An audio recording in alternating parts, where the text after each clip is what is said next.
మన తెలుగు ఫిలిం ఇండస్ట్రీలో most popular producers అయిన దిల్ రాజ్ మరియు మైత్రి మూవీ ఫిలిం మేకర్స్ వాళ్ళ ఇంట్లో income tax right.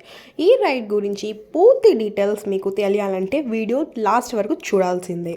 Welcome back to my channel Nihan stuff. Jubilee Hills మరియు బంజారా హిల్స్లో ఉన్న పాపులర్ ప్రొడ్యూసర్స్ వాళ్ళ ఇంట్లో రైట్ కండక్ట్ చేస్తున్నారు. అలాగే దిల్ రాజ్ గారి ఇంట్లో కూడా రైట్ జరుగుతుంది. అలాగే మైత్రి మూవీ మేకర్ ప్రొడ్యూసర్స్ ఇంట్లో కూడా రైట్ జరుగుతున్నట్టు తెలుస్తుంది. దిల్ రాజ్ గారి ఇంట్లోనే కాకుండా వాళ్ళ కూతురి ఇంట్లో కూడా రైట్ జరుగుతున్నట్టు తెలుస్తుంది. అలాగే సంక్రాంతికి రిలీజ్ అయిన గేమ్ చేంజర్, డాకు మహారాజ్ మరియు సంక్రాంతికి వస్తున్న మూవీస్ని ప్రొడ్యూస్ చేసింది దిల్ రాజ్ గారే.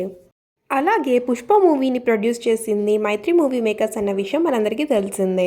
రీసెంట్లీ రిలీజ్ అయిన మూవీస్ గురించి, అలాగే ఆ మూవీ కలెక్షన్స్ గురించి, ఆ కలెక్షన్స్ నుంచి వచ్చిన వీళ్ళ ప్రాఫిట్స్ గురించి కూడా ఇన్కమ్ ట్యాక్స్ వాళ్ళు ఇన్వెస్టిగేట్ చేస్తున్నారు. ప్రస్తుతానికైతే రైట్ చేసిన ఇంట్లో ఏం దొరికిందన్న విషయం అయితే ఇంకా రివీలే చేయలేదు. వీడియో నచ్చినట్లయితే like, share and subscribe to my channel Nihan stuff.